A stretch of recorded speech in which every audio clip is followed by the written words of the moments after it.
awalnya itu sudah besar Bapak Ibu semuanya. Dan ini menunjukkan teman-teman yang ikut kegiatan ini memang betul-betul dari keinginan sendiri Bu.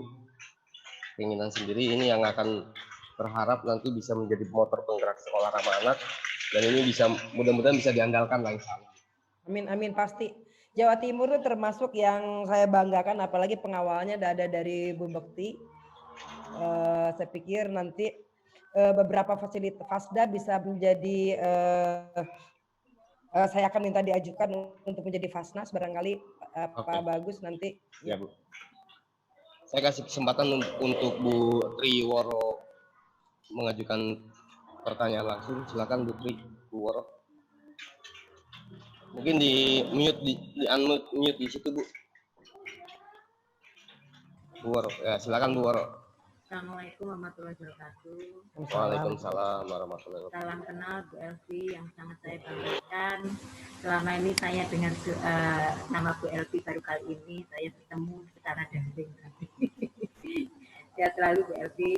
Bu Elvi, saya sampaikan terima kasih yang teramat sangat terhadap Bu Elvi dan seluruh tim Faslas SRA, dalam hal ini Bu Bekti dan Pak Bagus, yang telah mendampingi sekolah kami, walaupun saat itu belum ada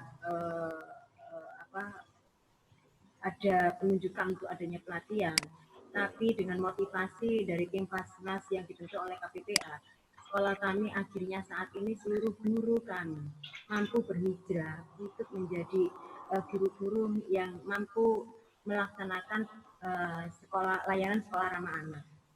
Di samping itu latar belakang sekolah kami adalah sekolah yang sudah melayani pendidikan inklusi sejak tahun 2010 ya Pak. Sehingga menjadi gayung bersambut saat KPPA menyerukan adanya program sekolah ramah anak ini. Dan ini sangat mendukung sekolah kami dalam mendapatkan fasilitasi atau pendampingan secara moral. Karena selama ini Bu Elvi kami sampaikan bahwa sebelum era zonasi saja banyak sekolah yang menolak secara vulgar maupun halus terhadap anak-anak berkebutuhan khusus yang sesungguhnya mereka itu mampu melayaninya, tapi karena belum adanya hijrah hati sehingga anak-anak ini harus berada di sekolah-sekolah yang nuwun sewu dianggapnya tidak favorit. Nah, hal ini yang saya berharap bagaimana dukungan dari KPPA dengan adanya banyaknya sekolah yang melakukan deklarasi sekolah ramah anak, tetapi di dalam realisasi kenyataan mereka jika menemukan anak didiknya yang dalam kondisi menyulitkan penanganan di sekolah atau dalam kondisi anak itu yang berkebutuhan khusus, ada upaya ini nampak secara halus dan terbuka. Ada upaya untuk memindahkan anak-anak itu ke sekolah-sekolah yang lebih pinggir lagi. Pernah terjadi anak yang dianggapnya indigo dan itu mengganggu sebuah sekolah, dipindahkan ke sekolah dengan sebuah pernyataan bahwa anak ini nggak bisa naik kelas. Anak ini nggak bisa naik kelas karena perilakunya seperti ini. Seperti itu. Kami sebagai para penggiat pendidikan inklusi saat itu hanya ngelus dada saja, karena kami tidak bisa menyalahkan para pengelola sekolah, karena kurangnya sosialisasi secara mendalam akan hakikat dari layanan inklusi dan ramah anak yang sesungguhnya. Kemudian anak ini kami terima di sekolah kami, dan di luar penampaan secara kasat mata bahwa anak ini ternyata mampu berprestasi. Ini adalah satu contoh kecil yang saya berharap dukungan penuh dari terkait dengan kebijakan pemerintah pusat untuk bisa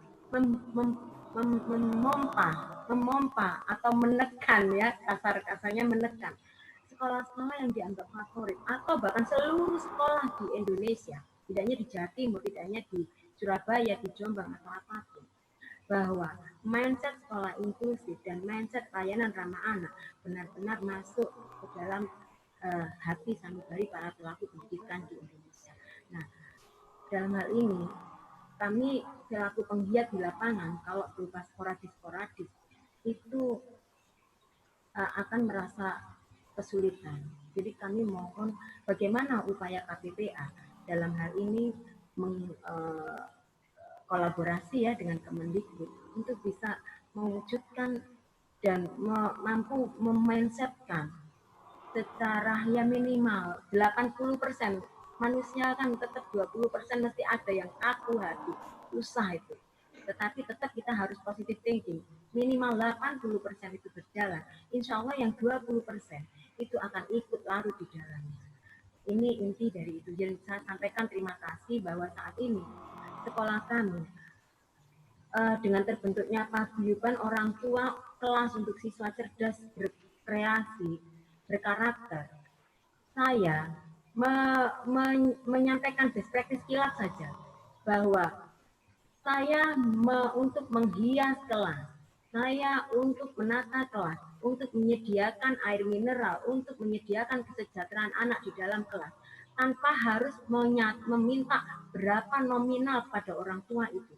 Tapi karena mampu berhijrah hati dengan adanya sosialisasi dan pelatihan yang seperti ini di sekolah kami secara penuh, total, mereka berduyun-duyun membantu kami untuk menjadikan sekolah menjadi lebih baik lagi dan lebih bagus lagi.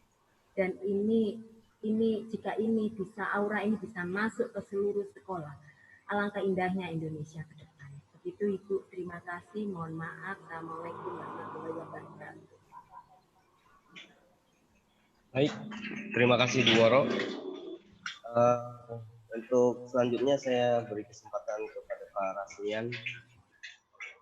Silakan Pak Rasmian. Iya, terima kasih Pak. Bagus. Halo, suara saya bisa diterima? Aman, halo? aman. Sip, bagus. Halo, Pak. bisa? Jelas sekali Pak. Oh iya, terima kasih Pak Bagus. Terima kasih Bu Evi sudah memberikan kesempatan. Ini soal sekolah ramah anak. Ya, ada dua hal ingin saya sampaikan. Tidak yang muncul pertama, videonya ya Pak. Dalam? Videonya Pak Rasmian tidak bisa tampil. Oh iya, memang saya mute ini videonya. Iya. Tidak apa-apa ya. Iya. Iya, ini soal pelibatan orang tua Bu Evi. Mungkin kami diberikan praktik baik karena memang di sekolah itu ketika kita melibatkan orang tua itu jangankan mau hadir Bu dengan sungguh-sungguh. Kadang diundang itu berat sekali untuk bisa hadir. Tapi kalau soal kemudian ada informasi misalnya HP-nya hilang di sekolah, tidak perlu diundang itu kadang-kadang hadir gitu. Gitu misalnya seperti itu. Artinya kita butuh contoh best practice pelibatan orang tua yang bagus untuk tadi mendukung sekolah ramah anak. Itu yang pertama, mungkin kami bisa diberikan petunjuk. Yang kedua, Ibu, tentang belajar di rumah, belajar di luar kelas setahun sekali yang diinstruksikan dari KPPA ya. Pengalaman tahun lalu Ibu, kita diberikan instruksi untuk belajar di luar kelas itu 1 hari sebelum pelaksanaan. Tidak ada konsep yang mendalam sehingga pelaksanaannya justru tidak bagus menurut saya. Jadi tidak terkonsep dengan bagus. Ini kebetulan di Lamongan Ibu. Sekolah-sekolah mungkin sama memperoleh informasinya 1 hari sebelum pelaksanaan. Dari saran-saran kalau memang itu menjadi bagian dari program begitu akan lebih baik 1 bulan sudah diberikan instruksi dengan petunjuk yang tepat sehingga sekolah yang belum melaksanakan sekolah ramah anak untuk instruksi itu nanti pelaksanaannya sudah mungkin bisa mendekati tadi sesuai harapan dengan Ibu begitu. 2 hal itu Bu sementara yang bisa saya sampaikan. Terima kasih. Oke, terima kasih banyak Pak. Selanjutnya Pak Sujono. Silakan Pak Sujono. Assalamualaikum warahmatullahi wabarakatuh. Waalaikumsalam warahmatullahi wabarakatuh. Sekolahan saya alhamdulillah sejak tanggal 22 April tahun 2018 itu oleh Ibu Wali Kota itu dideklarasikan sebagai sekolah ramah anak. Tetapi dalam perjalanannya kami masih kebingungan bagaimana untuk menggunakan sekolah ramah anak atau melaksanakan sekolah ramah anak yang seharusnya. Misalnya saja dalam pembuatan kurikulum, jujur kadang-kadang kami itu malu, gitu. Artinya sudah dideklarasikan menjadi sekolah ramah anak, tetapi kami belum punya kurikulum, sehingga kami sempat kebingungan sebenarnya ciri-ciri kurikulum yang ramah anak itu bagaimana. Jadi itu kami mohon bimbingannya, Bu. Kemudian mengenai sarana dan prasarana. Sarana dan prasarana ini alhamdulillah sudah memenuhi apa yang dikatakan dengan ramah anak. Tetapi itu tetap saja tidak berkembang. Artinya apa? Sarana dan prasarana yang ada misalnya katakanlah toilet. Ya, toilet di tempat kami ini memang terpecah dua. Jadi satu lokasi untuk putri, satu lokasi untuk putra, tetapi berdekatan. Apakah ini bisa dikatakan sebagai sarana prasarana ramah anak apa belum? Tapi mereka terpisah, hanya temboknya aja yang sama, tapi pintunya terpisah. Demikian, terima kasih. Bagaimana kita bisa mengikuti bisa belajar bersama membuat kurikulum sekolah ramah anak. Terima kasih. Baik, terima kasih Pak Sujono. Satu penanya lagi Bu Elvi, saya kasih kesempatan. Bu Lilik Sri, silakan Bu Lilik. Bu Lilik? Bu Lilik, ada Bu Lilik? Bu Lilik? Bu Lilik tidak ada suaranya. Oke, selanjutnya, halo Bu Lilik. Baik, kalau gitu saya kasih ke Bu Luluk. Bu Luluk Suliatin. Enggak masuk dulu, aku gak ikut. Lilik masuk dulu. Tinggal sholat. Halo, Bu Lilik. Oke, saya kasih kesempatan ke Bu Luluk. Bu Luluk, silakan Bu Luluk. Iya, terima kasih. Perkenalkan saya Bu Luluk Zuliatin dari IGI Jombang, Bapak. Yang kami tanyakan, memang sekolah saya belum termasuk sekolah SRA. Tapi karena saya juga baru pindah di situ, kemarin di kecamatan kami itu hanya sebagian dari guru yang mendapat sosialisasi tentang SRA. Nah, kami sangat ingin sekali karena banyak sekali kejadian-kejadian di sekolah. Misalnya pernah di sekolah saya yang lama itu, karena kita kan ingin anak kita nyaman dan terlindungi gitu ya. Nah, ini adalah salah satu korban dari orang tua yang pisah itu ya. Ada orang tua yang pisah, si anak itu ikut dengan ibunya, tetapi ayahnya tidak boleh menemui. Nah, dengan adanya itu ayahnya kan tahu anaknya sekolah di sekolah A misalnya, kemudian ayahnya ke sana. Nah, anak itu dengan rasa takut, ya takut tapi pengen ketemu, takut dimarahi ibunya, katanya dihajar atau bagaimana kalau ketemu. Nah, kita sebagai guru atau kepala sekolah, bagaimana kita menyikapinya? Padahal itu memang ya itu anaknya, tapi di sisi lain ada antara ayah dan ibunya sudah pisah itu yang pertama ya. Kemudian yang kedua, Bapak Bu Evi, kami ingin bertanya, sekolah kami wali muridnya itu sangat sekali perhatian, baik kepada orang tua maupun kepada anak maupun bapak ibu guru yang ada di sekolah. Nah, dari wali murid itu kami sangat ingin sekali menciptakan sekolah kami sebagai SRA lah. Yang belum kami ketahui bagaimana program-program kiat-kiat kita dalam melaksanakan SRA itu. Oke, terima kasih. Assalamualaikum warahmatullahi wabarakatuh. Waalaikumsalam. Terima kasih Bu Lulu.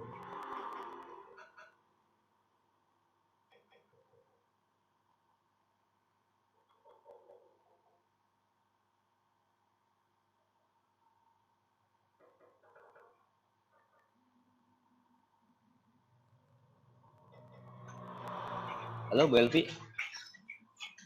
Bu Elvi di unmute dulu Bu. Elvi ini. Coba, sebentar.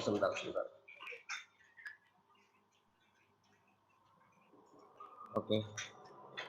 Dari Bu Elvi, Bu. Dari Bu Elvi coba, Bu. Di unmute. Baik, oke. Ya, oke. Ya. Terima kasih.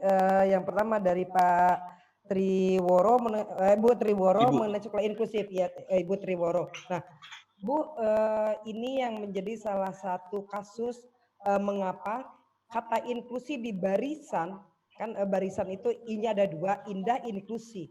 Inklusif di sekolah ramah anak itu artinya adalah sekolah memastikan jika ada anak yang masuk ke dalam kelompok anak inklusif atau ABK, entah itu dia istimewa maupun anak yang berkebutuhan khusus lainnya, sekolah harus mempunyai kemampuan atau mempunyai SDM untuk menghandle-nya, untuk mendampingi anak tersebut.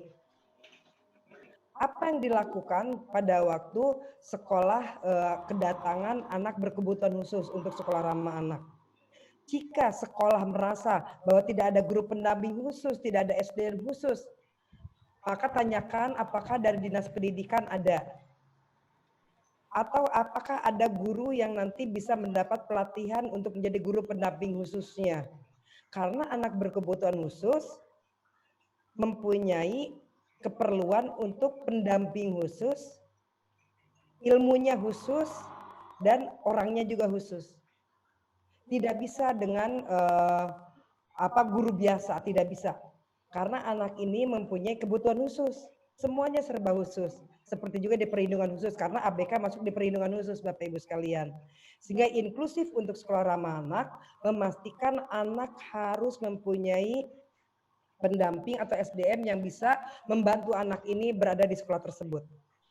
Jika memang tidak ada guru pendamping khusus yang dari Dinas Pendidikan atau tidak ada guru yang bisa dilatih untuk menjadi guru pendamping khusus, maka sekolah yang kedatangan anak berkebutuhan khusus tadi harus membantu anak berkebutuhan khusus ini berada di tempat yang benar.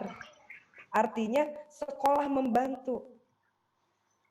Kalau sudah tidak bisa menolong, pertolongan yang bisa diberikan adalah memberitahu kemana tempat dan mencoba untuk menghubungkan dengan tempat yang yang seharusnya anak itu berada.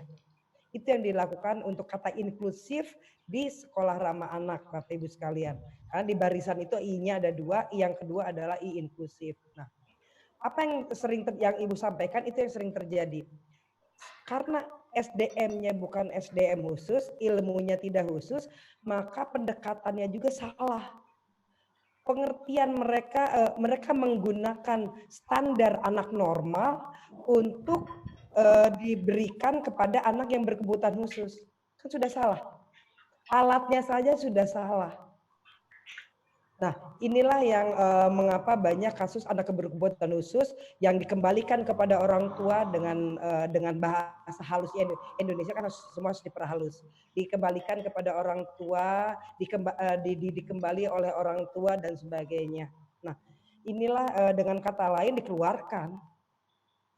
Kalau bahasa umumnya dikeluarkan apapun bahasanya, apapun casing bahasanya ya dikeluarkan. Nah, ini yang di sekolah ramah anak, kami berharap bahwa bantuan sekolah-sekolah untuk membantu anak-anak berkebutuhan khusus ini dapat dilakukan. Dan Bapak Ibu sekalian, yang kedua dari Pak Rasmian, contohnya partisipasi orang tua.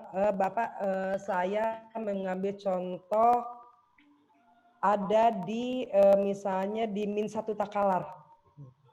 Di Min 1 Takalar itu dulu yang tahun kemarin mendapat penghargaan sekolah ramah anak. Sebelumnya itu sekolah di pinggiran di tempat kumuh. Sekolahnya juga banyak yang karena mereka punya foto sekolah sebelum SRA dan sekolah setelah SRA. Jadi pada waktu sebelum SRA banyak daerah-daerah yang becek, licin.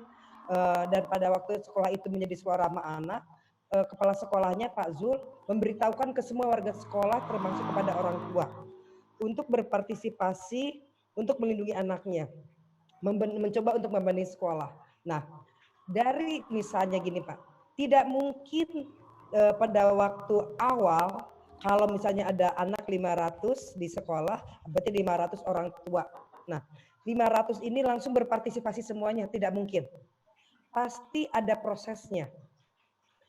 Proses partisipasi ini pasti dimulainya misalnya dari 500 yang awal yang mau itu hanya 20 adalah potensi. 20 inilah yang diajak misalnya untuk tadi menumpulkan ujung meja seminggu 5 meja misalnya. Pada waktu sudah ditumpulkan, maka beri apresiasi di grup.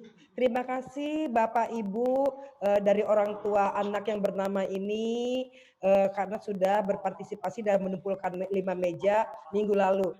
Saya yakin Bapak Ibu yang lain akan terus berpartisipasi untuk menumpulkan 5 meja di minggu depan. Ini yang dilakukan Pak Zul dan ini dilakukan Bu Siti Nurbaya di Bulukumba.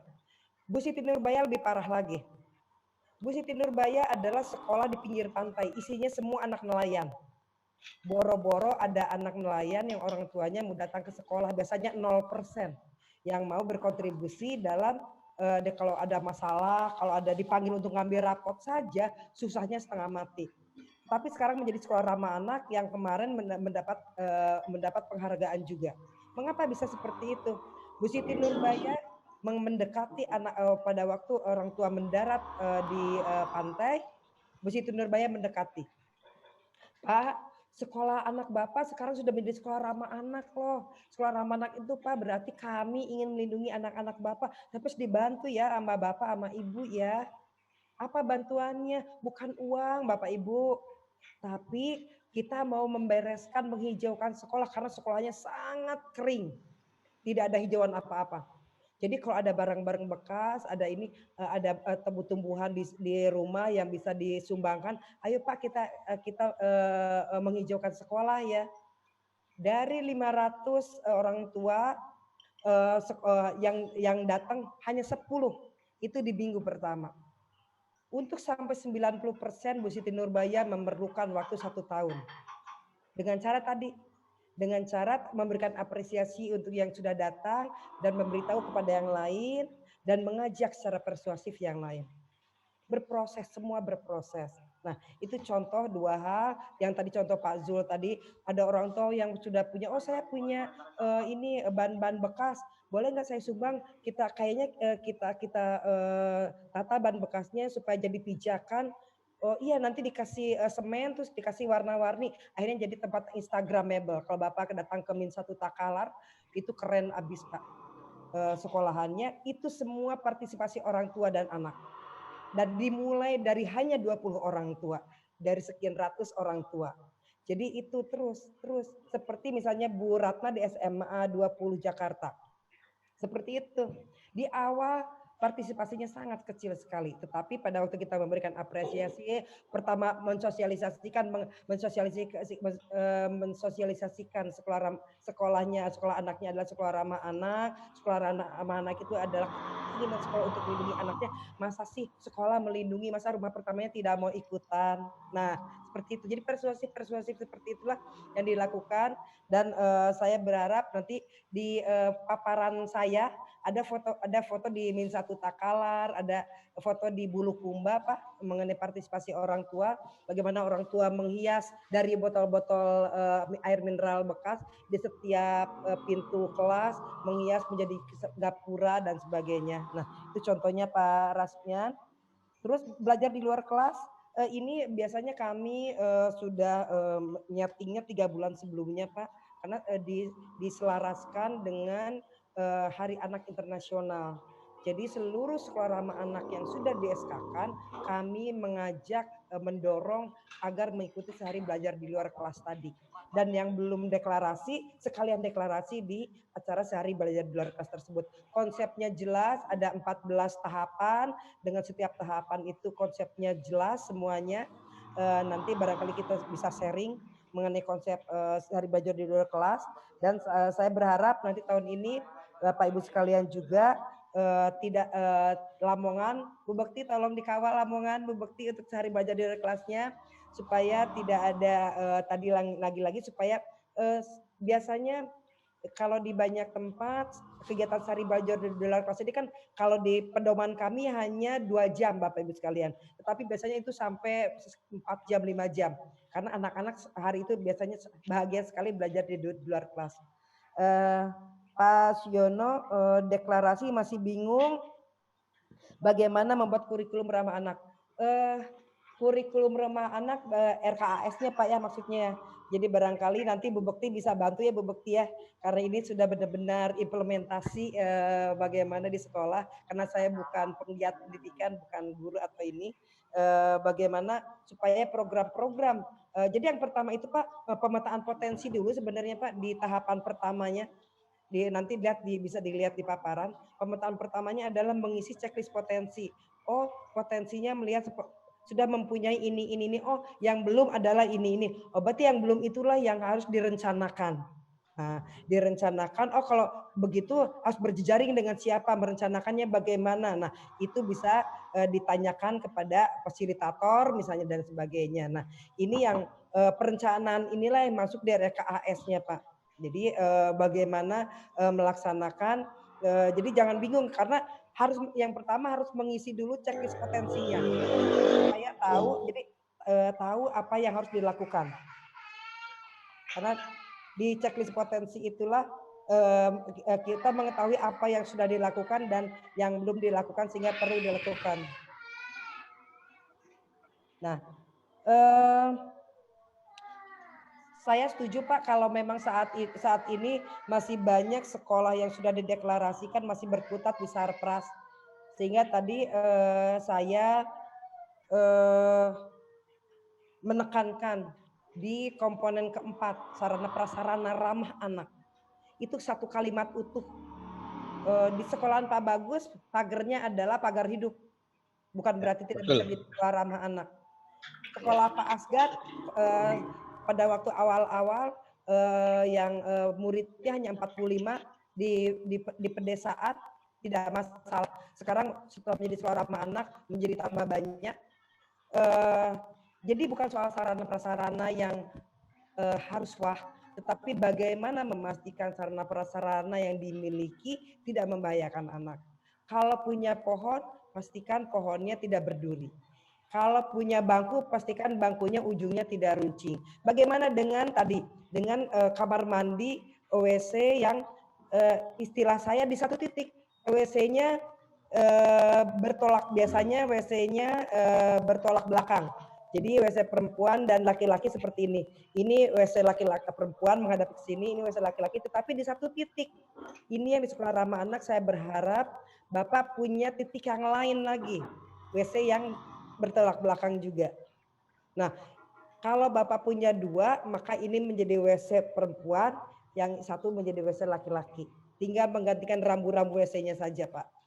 Untuk menghindarkan apa? Menghindarkan karena sekolah ramah anak adalah pencegahan, maka fungsinya adalah untuk menghindarkan anak menjadi korban pelecehan seksual. Melakukan karena anak apalagi SMP, SMA, SD juga sudah dimulai pacaran di satu titik tadi, janjian ketemu di satu titik karena satu titik. Jadi mereka berangkat ke titik yang sama. Walaupun pintunya bertolak belakang tetapi di titik yang sama. Nah, itu untuk terus yang untuk Bu dulu dari Jombang. Nah, anak korban perceraian. Nah, ini Ibu bisa membantu mediasi, Bu. Jika memang Ibu tidak, anak korban perceraian adalah masuk ke dalam anak kelompok rentan. Kelompok rentan apa? Kelompok rentan menjadi korban kekerasan dan penelantaran. Tadi Ibu sudah mengatakan, kalau ketemu bapaknya dipukuli oleh ibunya, berarti anak ini sudah menjadi korban perlindungan khusus. Maka Ibu bisa membantu memediasi. Kalau memang sekolah tidak mampu, maka Ibu bisa berkolaborasi atau meminta pertolongan dari Dinas Perlindungan Anak, Bu. Untuk memediasi supaya hak anak adalah mendapatkan kasih sayang dari kedua orang tuanya. Yang bercerai itu urusan orang tua. Anak jangan sampai dirugikan. Karena orang tua harus dibaca, anak pasti punya orang tua dan harus dibaca ibu dan ayah. Artinya hak anak untuk mendapatkan kasih sayang dari mereka dan tidak boleh ada satupun elemen negara ini yang berhak memisahkan anak dari kedua orang tuanya. Nah, kalau orang tuanya berpisah, anak tetap harus mendapat kesempatan untuk bertemu keduanya. Sehingga di isbat perceraian biasanya tetap diminta agar anak dapat berhubungan dengan kedua orang tuanya dimanapun anak tinggal, entah dengan ayahnya atau dengan ibunya. Nah, jadi barangkali ibu bisa membantu untuk memediasi. Jika memang tidak mampu, bisa meminta bantuan ke dinas perlindungan anak. Terus yang untuk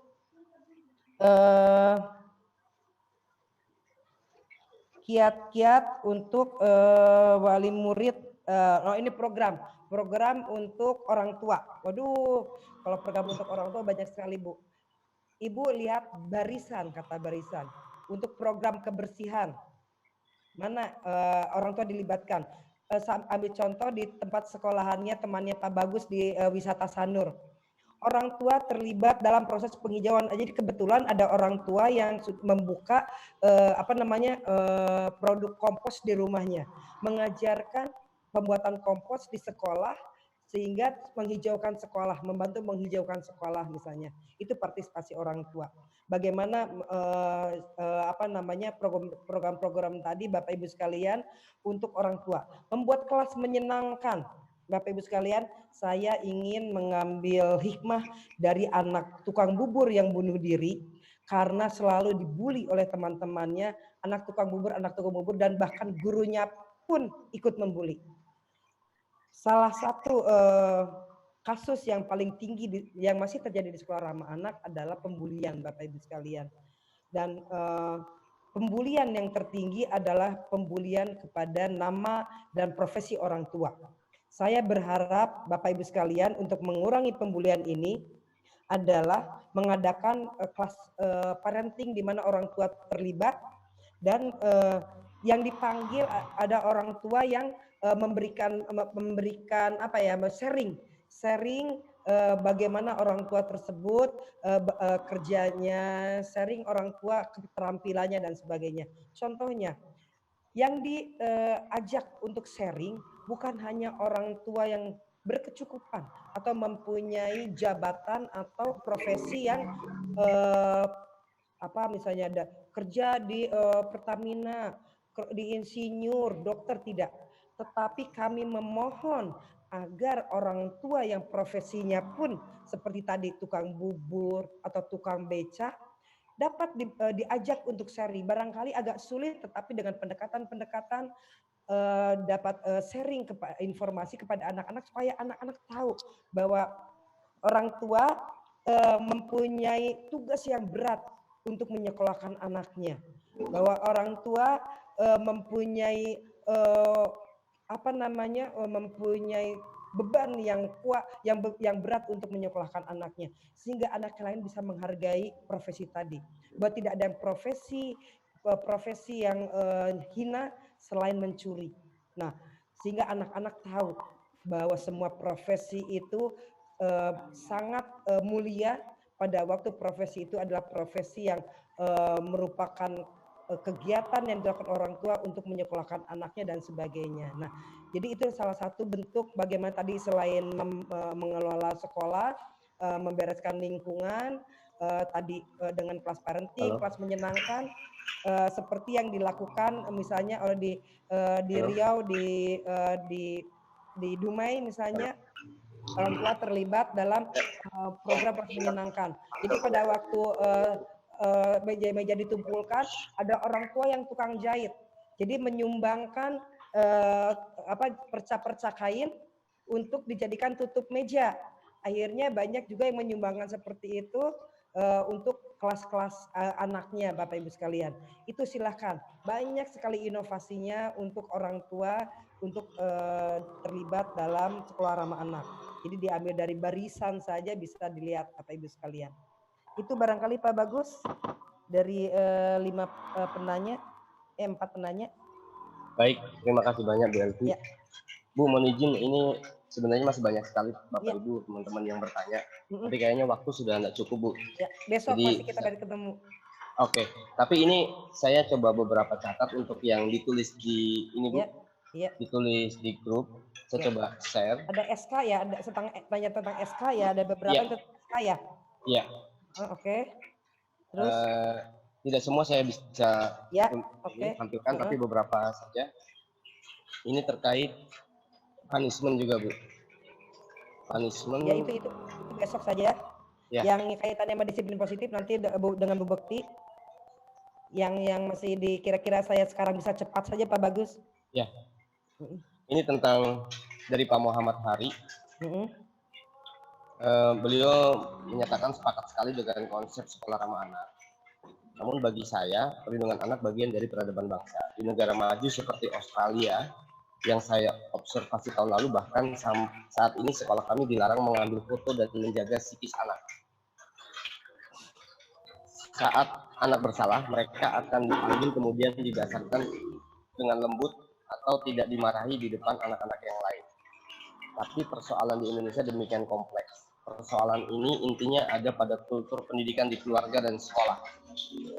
Saya ingin bertanya bagaimana nanti pendekatan yang harus kami lakukan jika menjadi fasilitator daerah sekolah ramah anak ketika harus berhadapan dengan sekolah-sekolah yang berlatar SMK atau yang masih belum menerapkan kultur sekolah yang sesuai dengan konsep dan filosofi perlindungan anak. Mungkin ini yang bisa saya tampilkan sebagai contoh saja, Bu. Mohon ada tanggapan dari ya, oke. Pertama ada beberapa yang tanya mengenai SK Sekolah Ramah Anak. SK Sekolah Ramah Anak ada 2 SK Sekolah Ramah Anak. Yang pertama SK tim yang dibuat oleh sekolah, itu ditandatangani oleh kepala sekolah. Yang kedua adalah SK yang ditandatangani oleh pemerintah daerah. Siapa pemerintah daerahnya? SK yang masuk ke dalam SK pemerintah daerah adalah semua sekolah ramah anak yang mau menjadi sekolah ramah anak. Siapa yang menandatangani? Bisa kepala daerah, bisa jika sekolah umum adalah dinas pendidikan, yang madrasah itu Kementerian Agama, atau disatukan oleh di dinas PPPA, silahkan. Tetapi yang harus dilakukan ada SK ini adalah SK dari pemerintah daerah. Jika misalnya IGI meng-SK-kan, mohon maaf, tidak bisa. Mengapa kami menekankan bahwa SK harus dari pemerintah daerah? Karena ini indikator kabupaten kota layak anak, dan yang harus mengawal kabupaten kota layak anak adalah pemerintah daerah. Undang-undang mengatakan seperti itu. Dan ini SRA indikatornya. Sehingga pengawalan sekolah ramah anak harus dilakukan oleh pemerintah daerah. Itu Bapak Ibu sekalian. Supaya Bapak Ibu sekalian sekolahnya terkawal oleh pemerintah daerah. Diakui oleh pemerintah daerah dan terkawal untuk proses pemampuannya. Nah, mengapa kami menekankan kepada daerah supaya mereka yang meng-SK-kan tadi kepala daerah, dinas pendidikan atau Kementerian Agama atau dinas PPPA. Nah, terus bagaimana dengan SMK? Saya berharap pendekatan untuk saya setuju Pak bahwa di Indonesia memang kita tidak bisa memang langsung membandingkan dengan negara yang sudah maju konsep perlindungan anaknya, tetapi sebenarnya kita bisa mencontoh mereka dan mulai kita terapkan di sekolah kita dulu. Menghargai anak tadi Pak, mengapa mereka melarang Bapak untuk memotret sekolahnya? Tadi masuk ke dalam klaster pertama tadi, melanggar klaster pertama perlindungan terhadap identitas anak. Itu Pak, memotret anak, memotret sekolahnya adalah salah satu pemenuhan untuk pemenuhan identitas anak tadi. Nah, tantangannya untuk Indonesia lumayan berat Pak, apalagi untuk penghukuman. Jangankan untuk perlindungan seperti ini. Anak tidak dimarahi di depan anak yang lain.